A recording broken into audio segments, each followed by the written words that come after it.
here at Rumble and subscribing networks.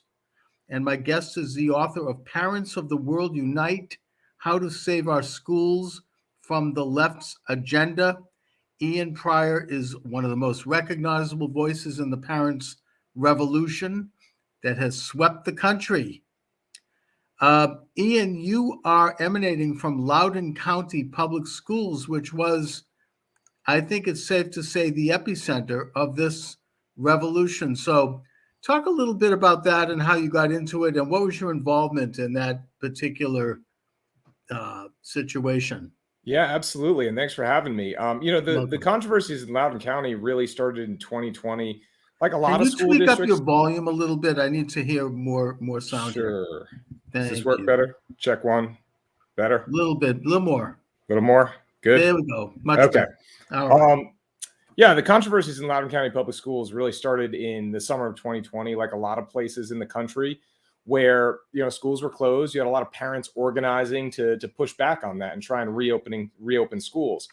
At the same time, in about the fall of 2020, you had parents that were, at home looking at what was going on with their children's education because schools were closed, seeing it on the Chromebooks, being, very concerned with, some of the ways that their children were being taught. When we talk about critical race theory, and elements of that certainly were in a lot of these lessons and guidance periods that children had. And I certainly became one of those parents. And I sent a Freedom of Information Act request to Loudoun County Public Schools to find out about a consulting company that they had hired, the Equity Collaborative. And they had hired this company a year before to do an equity audit, do focus groups. And, Loudoun County based their whole their plan to end systemic racism on this equity report. So I was curious as to, one, where the systemic racism was, but also two, how much did they pay for this? And I found out they paid $500,000 for it. And later I learned that they kept them on for $625 an hour for 2 years to help implement these programs. So I wrote an article in the Federalist in late September, early October of 2020, and that was about the extent of it. In March of 2021, things really, reached an inflection point where you had a group of local activist parents in a Facebook group called the Anti-Racist Parents of Loudoun County. Had about 800 members, including 6 school board members, administrators, teachers, our Soros-backed prosecutor. And these activists decided they wanted to make a list of, insufficiently woke people in the county that were pushing back at the school board on things like school closures and critical race theory. Let me just pause on that one for a second. Sure. So, that's pretty intimidating. They're making a list with that's like doxing. Did they include people's addresses? Were they, that's sort of, like here in Boston, they made a list of people who support the state of Israel. Including rabbis, and they were like publicizing it. It was really ugly. And what was worse about it was that Senator Elizabeth Warren supported it, as did the so-called squad.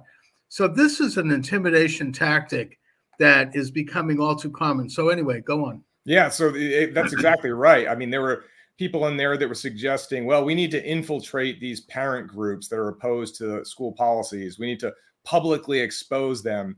One woman even said we need to hack their websites. Know any hackers that can hack their websites and redirect them to pro-critical race theory websites? And then another woman said, all right, well, we list them, right? We'll list them by their names, their area of residence, and their school board member. They proceeded to list something like 60 to 70 people. And, the irony is the script got flipped on them because their group got infiltrated and what they were talking about was publicly exposed. And that really rocked the county and made national news in March. And certainly at that time, I thought to myself, I'm not going to back down from this fight. You're not going to have people in communities trying to cancel each other over policies and disagreement in policies, especially when it comes to schools. And, the fact that you had teachers, administrators, school board members that were in this group, some of whom were, involved in this, and it just didn't sit well. And you wonder, what are they teaching our children to be like? Is this an example to set for children that if somebody has a different viewpoint than you or wants to argue a policy, you need to have them ostracized and no longer be productive members of society. Right. So we ended up forming a group called Fight for Schools. And we launched a petition to remove 6 of those school board members, which required us to go out and get signatures from the community. And it created this grassroots team that was out there every day for 6 months, talking to members of the community about what was going on in public schools, going on, television, going on radio. And that really galvanized the movement here in Loudoun County, so much so that you had all these parents with different skill sets, whether it was organizing, whether it was investigating, whether it was communications, whether it was legal, they were all teaming up together. And then when you have that, and the school system, as it did certainly in 2021, but continues to step in it with bad decisions, we were holding them accountable, and everything became a story because obviously in Virginia in 2021, it was the gubernatorial election and the focus was on Virginia. So we were able to shine a spotlight of accountability on what was happening in our school district, but ultimately what's happening in school districts all across the country. Right. And I think that after, as a result of the lockdowns, people did get a little peek inside the classroom around the country, which was maybe one of the few positive aspects of that whole thing. And they discovered this racially divisive, lessons and extreme hysteria around COVID, of course, and also transgender, which brings me to the issue I think that created the spark in Loudoun County, and that is this guy in a dress raped a girl, and then he was transferred to another school where he raped another girl. Now, this was something that, as bad as that is, which should have been a national scandal, it was covered up by the local school committee. Is that right? Yeah, basically. So there was a rape. The first instance was a rape. The second one was actually an abduction and a sexual assault. But if you go back to that first incident, there's another thing that happened right at the same time that both had to do with this policy that would allow biological males to use girls' bathrooms, among other things. You had a teacher that went up and spoke at a school board meeting opposing this policy before it was passed, this teacher, Tanner Cross. They put him on suspension for that. And the very day that the first sexual assault happened, his lawyers sent a notice to the school and the media that we were going to sue. So they were dealing with 2 issues that directly impacted this policy that was really a signature policy of the then chairwoman. And, there was a smoking gun email that was later found that, yes, this sexual assault, it's related to policy 8040. And when the superintendent was asked about it at a school board meeting a month later, are there any sexual assaults in our bathrooms? He said, to my knowledge, I'm not aware of any records of sexual assaults in the bathrooms. And we found out, yeah, he was absolutely aware, as was the school board the day it happened, but nobody ever corrected the record. They just let it go. They never did anything. They moved the kid to another school where he was wearing an ankle bracelet and he committed a second sexual assault. And, parents were on top of that. When that second sexual assault happened, we learned about it through a sheriff's press release. And I mean, you had dozens of parents really crowdsourcing information to communicate it that, hey, this is the same kid. And they moved him to a different school. And, it really exploded even further at that point. And, that's one of the things I talk about in Parents of the World Unite is how all these parents really, use strategies and tactics to push back against this $1.6 billion bureaucratic organization, which seems intimidating. But if you're able to sort of look at things objectively, try and outthink, outwork, outnumber the opposition, they are very cumbersome. They have to decide everything through committee. We were more nimble and we were able to stay ahead of the game and continue to show just how they were abusing their power to the detriment of both academics and, more importantly, safety. Right. And I think that you were very successful in terms of turning it into a national issue. It got coverage even in the liberal-leaning mainstream media. They couldn't ignore it. I think what added to it further was that the girl who had been raped, her father showed up at a school board meeting, and he got a little emotional, and he was arrested. And here he is defending his daughter and saying, hey, you did nothing, you covered this up. And then you had McAuliffe, who was the favored gubernatorial candidate, all the establishment behind him, former Clinton fixer, former governor, who says in a debate, completely tone deaf, that parents, that the experts in the schools should be deciding how to educate children, not the parents. And I think that was very revealing, and that kind of further spotlighted the very issues that you're getting into in your book. Yeah, I think that's right. And we structure the book, and it's in 12 chapters. Each chapter is sort of a strategic or philosophical rule. But one of the overarching themes in the book is how we approached everything. I mean, there were a lot of different issues, from school safety to First Amendment rights of teachers and students to cancel culture, critical race theory, gender ideology. But our focus at the top level was abuse of power. And we kept finding that all over the place, because a lot of these policies and these actions from the school are not popular with the constituency. So in Right. order to get these things through, they have to cut corners. They have to cover things up. They have to violate Freedom of Information Act rules and laws. They have to violate people's constitutional rights. And that was our focus, is find them doing that and expose that. I mean, I liken it to, an Elliot Ness strategy with Al Capone, where, you didn't get him on bootlegging, you didn't get him on murder, but you did get him on tax evasion. And when you kind of have that approach, you're able to not necessarily stay on one topic all the time, but be flexible and understand where the issue is. And then you can win hearts and minds of people that may not be focused 100% on critical race theory or gender ideology, but they do Right. not like abuse of power. Well, Ian, it's a good thing that you're a trained lawyer. You graduated BU Law School here in Boston, and you bring a legal mind and a legal mentality to it, which is very helpful. And it's a sort of a dispassionate way to get something done, and to really kind of zero in on what exactly is going on here from a legal standpoint, and where are there potential liabilities for implementing this policy that most people despise, and that at least most people would expect that they could be informed about it. One of the most appalling aspects of this whole event in Loudoun County, and it's going on across the country right now, certainly here in Boston, is that the children are being told not to discuss what they're doing or learning with their parents, even things that are as important as, hey, I've decided that I want to be a boy, or something like that. So they give them a boy's name, and they say, don't tell your parents, because, they're replacing the authority of the parent with themselves. That to me is the worst part of this. If parents in a community like that, fine. The point is that it should be there should be transparency and information made available at every step of the way. So, yeah, and you'll find that those policies are usually not contained in policies that are debated before the public. They're usually slipped in a regulation or an interpretation of the policy. But one of the unfortunate ironies here is that parents send their children to school and trust that their teachers will be the experts in teaching calculus and trigonometry and history and English and Sure. reading and writing. They don't trust them to be the experts in social issues or moral issues that are Right. traditionally the role of the parent. And what we're seeing is that it's flipped, so that schools are focused now on being the parent and teaching their version of morals and their version of ethics.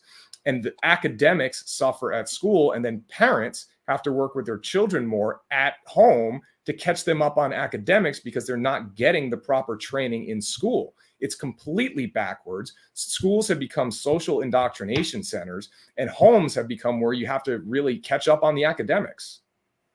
Well, look, one of the problems that I think we as parents who are concerned about this are facing is that it didn't just fall out of a tree here. This didn't happen overnight. It's been going on, and it's been developing going back to the 1960s, and some of the psychologists and the critical race theorists, or the critical theorists, I should say, who were doing just that. They wanted to replace the authority of the parent, the authority of faith, with themselves, with the state, and with the apparatus of the state, which is the public school. So now we have parents who grew up with that kind of indoctrination.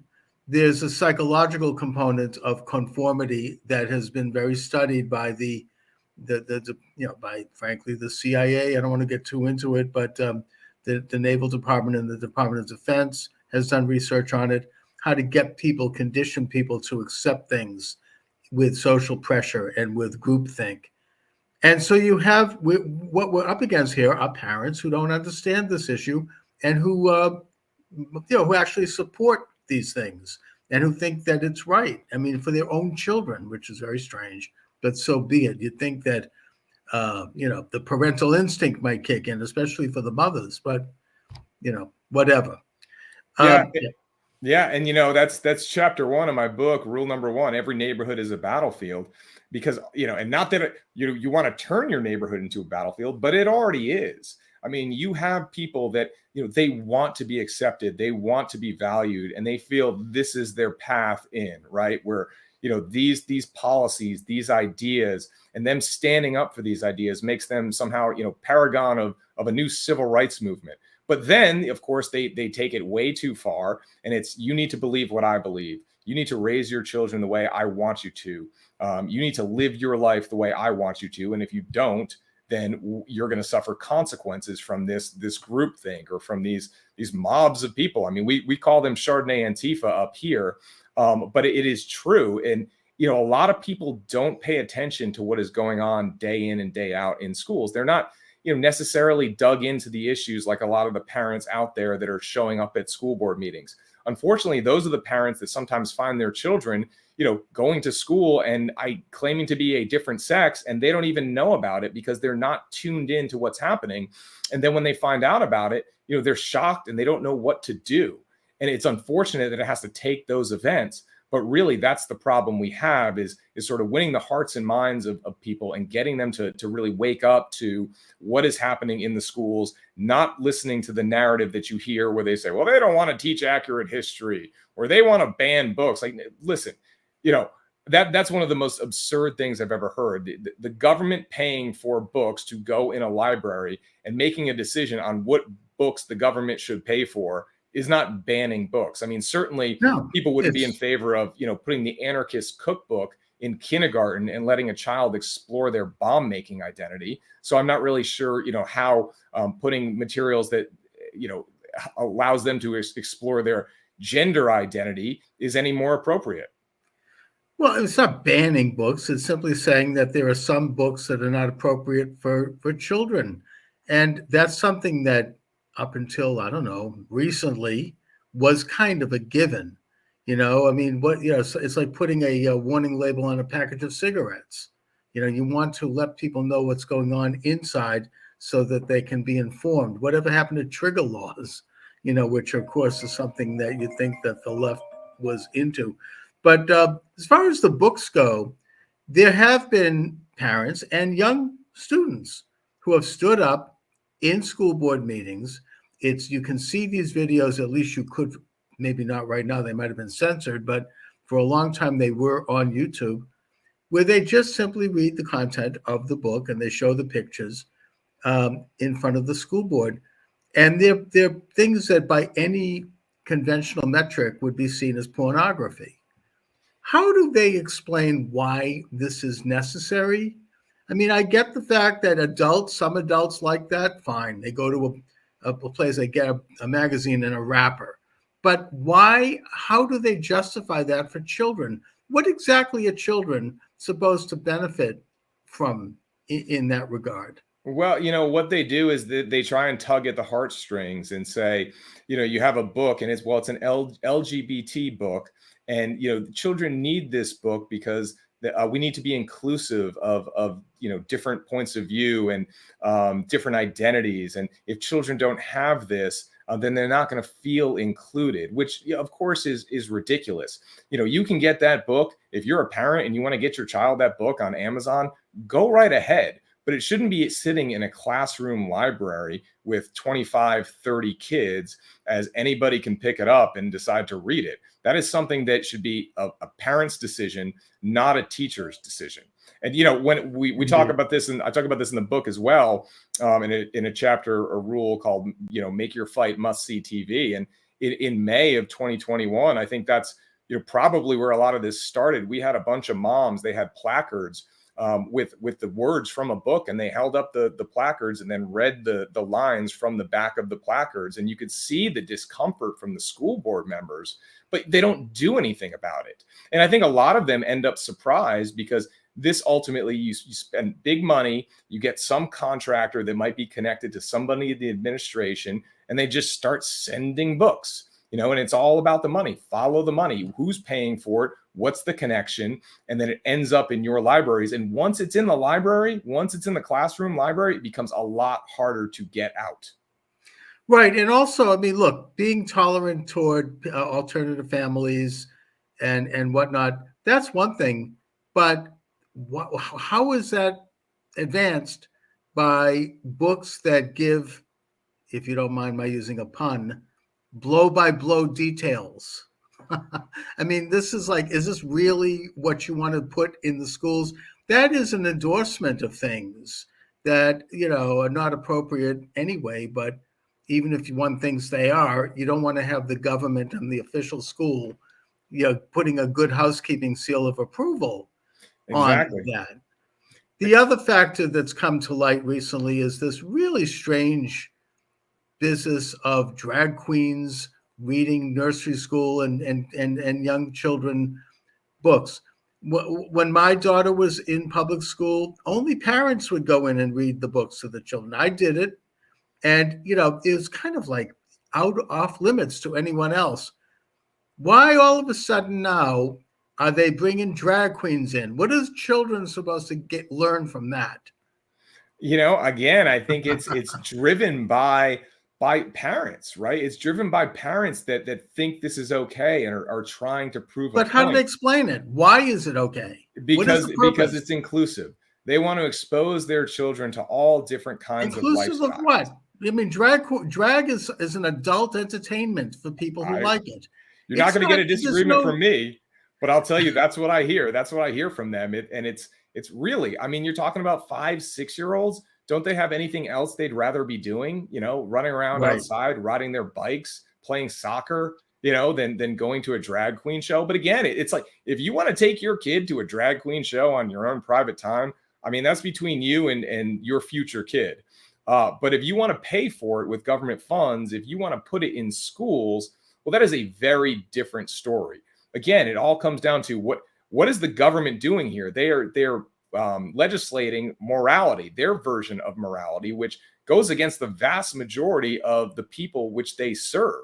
And again, they continue to try and cut corners because they know that. Right. And also some of these drag queen videos are really gross and disgusting. And, I don't even think most adults hopefully would want to have anything to do with it. It just, I mean, I guess that maybe the best approach to that is the kind of approach that I'm trying to imply here, which is, please explain to me what this is supposed to do for a child. How does a child benefit by this? I mean, what's going on here? The issue of critical theory is something that I think is becoming extremely ingrained in the schools at this point. The son-in-law of the Attorney General Merrick Garland runs a multi-million at least, if not billion, educational organization that receives a huge grant from the Zuckerberg Foundation to basically teach critical race theory in schools. And at the same time, the FBI, about this shadowy left-wing group called the National School Board Association, sent Merrick Garland, the father of this couple, a letter asking him to criminalize parents and call them, quote, domestic terrorists, unquote, if they went to the school board and exercised their constitutional right as parents to criticize critical race theory. What's going on with that? I mean, that's pretty intimidating because the FBI said that they would, I mean, it was exposed, but I don't know. Are they still like creating these lists and looking at people as domestic terrorists?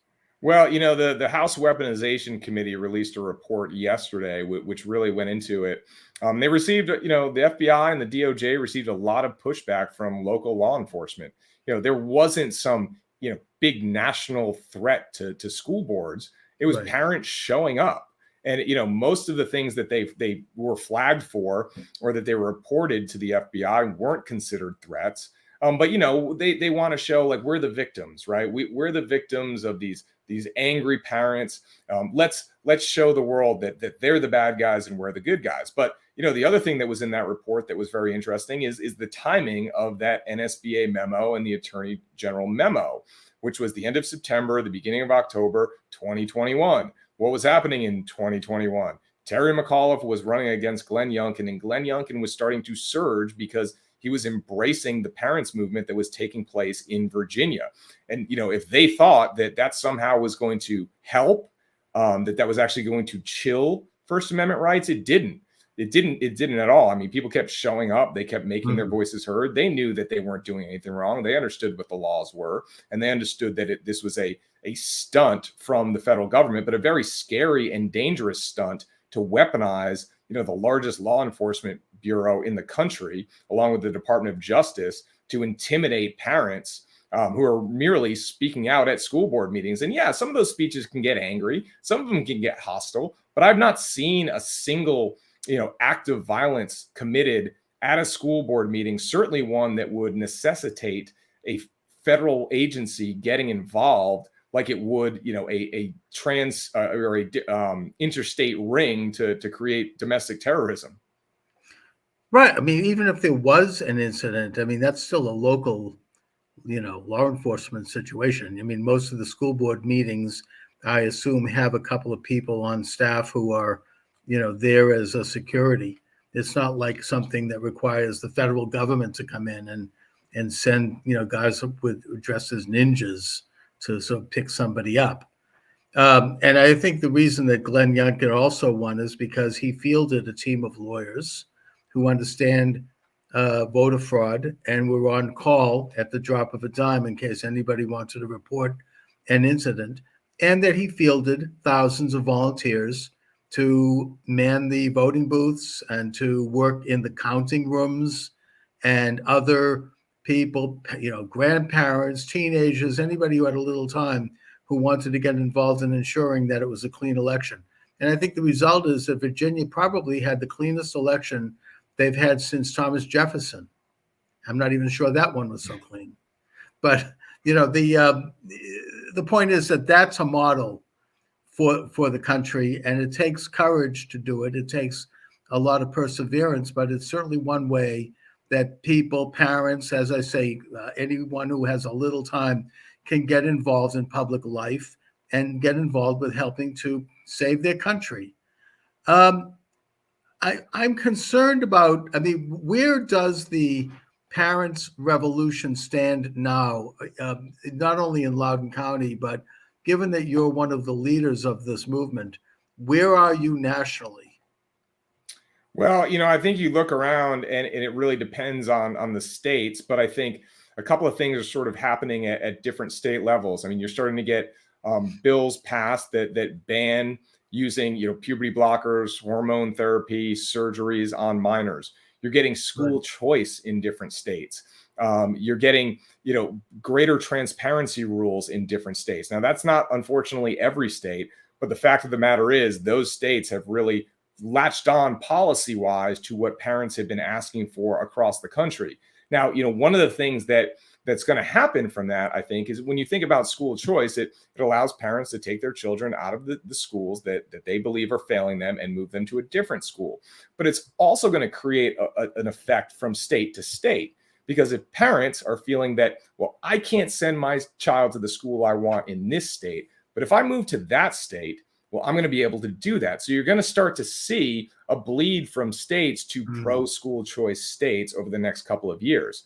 And I certainly think in places like Virginia and other sort of purple states, there's a lot of work that needs to be done, certainly to overcome, the opposition, where you have much smaller margins to get these things passed. But I think, in elections going forward, these need to be front and center issues. People cannot take their foot off the gas. That's another rule in my book. I think chapter 10, it's when you have them on the ropes, go for the knockout. And that's not to say we, have the educational industrial complex on the ropes yet, but in individual spots, we are starting to get there. And it's imperative that parents recognize this has taken decades for the left to really hijack the education system. It's not something that's going to be solved in 3 years or with one election. It's going to take a while, and you're going to need to keep pushing and keep bringing new people into the fold. And fortunately, you have a ready-made pipeline, which is new parents that are now sending their children to kindergarten. They've been seeing everything that's going on as well. They're going to be ready to take up the fight, because ultimately there are more of us than there are of them. And it just really comes down to executing the right strategies, the right tactics, and operationalizing that to make sure that, we hold these school systems accountable, but we're also able to make changes electorally and policy-wise. Right. And I also would urge people who are aware of what we're talking about here, who are parents, to treat their fellow parents with kindness and care. Because if you come down like a ton of bricks, you're going to lose them. It's a better approach to sort of carefully and slowly and with a spirit of kindness and friendliness introduce a few kernels of what you're thinking and what's going on, and over time those kernels will sprout. You can't really come at this thing with both fists. The other ticking time bomb, I think, in this is that these children who are being sexually abused with surgeries, which I would connote with what the Nazis did to Jewish children in concentration camps. And in a way, it's worse, because at least the Nazis weren't pretending that they were doing something good to the children. They knew it was evil. That these children, more and more of them, are going to wake up and realize that their lives have been destroyed, that they've been physically assaulted and damaged, and they're going to start to speak up. There's going to start to file lawsuits, and they're going to start to do things like maybe they shouldn't do, like maybe take matters into their own hands with regard to some of the ghouls who have been doing this to them. So I think that's something that's coming down the pike. I hope it happens sooner than later, in that, more and more children maybe will be saved from this really despicable program of physical engineering. Yeah, and you're starting to see, detransitioners come out. Chloe Cole has been a leading spokesperson for that. Yeah. She's sued Kaiser Permanente. But really, it does come back to the schools. I call it the school to scalpel pipeline, because you start early. You start in, kindergarten, and you get to see the book in the library, right? It feels good to be yourself, where, you learn that your doctor guessed at your sex when you were born. And then you can tell your parents when you're 5 years old that I'm not really a girl, I'm a boy, and that they should be accepting if you're lucky. So you start putting that in children's head at an early age with some of these materials and these books. And then you focus a lot of this, social emotional learning on, this is normal. This, Christianity and religion is wrong on this. We've advanced to the point where, sex is fluid. Next thing you know, you get into your preteen years, and, you might be feeling a little awkward, and you've got a group of people that are starting to identify as a different sex, and they're treated as a super status, right? They're given civil rights that you wouldn't have otherwise. That becomes very appealing to some kids, right? That's the social contagion aspect. And so they end up going down that path. You go down that path and you start continuing. Next thing you know, you're on TikTok, you're on Snapchat, you're looking at binders for girls, you're looking at puberty blockers, hormone therapy, and then ultimately surgery. And this is, it is appalling to see what happens, especially all this while the social transitioning is happening at school. The schools not only don't tell you about it, but they're okay with it. And they, in fact, kind of encourage it. And so it's extremely dangerous. And there's so many different, whether you're talking about critical race theory, that's one issue. But then this is an issue that has direct physical consequences that are irreversible, that could change a child's life before they're ready to make any kind of decision like that. And the fact that our government at the highest levels, Rachel Levine just said it last week, the Biden administration, President Biden, Vice President Harris are condoning this and encouraging it, while we look at Europe and we see Europe is pulling back on it. And they're saying, you know what, this needs to be treated, with psychotherapy. It's been banned in Denmark and Finland, I believe. And because they see that these drugs actually are weakening the skeletons of children. I mean, we're talking about serious physical problems associated with it. And we have the very bizarre statement by Biden, not that he makes a lot of sense anyway, but that somehow it's a sin to oppose this and it's cruel. But look, I think that I mean, I would just, as a note of warning, if they're going to be going around and taking people's names and addresses, I am fearful that between now and the next election, especially if they don't take Trump out, which they're doing, I've never seen the level of attack on him. Then there's going to be instances that are going to involve Antifa and that are going to make the George Floyd burnings of neighborhoods look like like kindergarten. There'll be some kind of spark, whether it's set up by someone or not, doesn't matter. And I just fear for patriots who are going to have to confront what could only be described as a violent communist revolution and insurrection. Somehow this seems to work in their favor. So we all have to be careful. It could be any one of us who might be caught in the crossfire. Yeah, well, I can tell you here we had our school board meeting, the one that you referenced earlier, where the dad was arrested, and that certainly felt like a setup. I mean, they were debating this transgender policy. It felt like this was something where they were hoping for an incident, and ultimately they got an incident, and that incident made national news, and it was used to portray parents as insurrectionists and domestic terrorists, and was cited by the NSBA. But lo and behold, the truth actually came out on that one and completely destroyed their narrative that, the father that they were holding up as the poster child for this was there because his daughter had been raped in a bathroom at a school, 3 weeks earlier. Yes. So, I think it's important for parents to stay vigilant, to understand that, they're going to set traps for you as well. You can set traps for them. They can set traps for you. They're going to try and infiltrate your groups, but on the other side, you can infiltrate their groups as well. So, if they want to play that game, they'll find that there are smarter people on the other side that are better at it.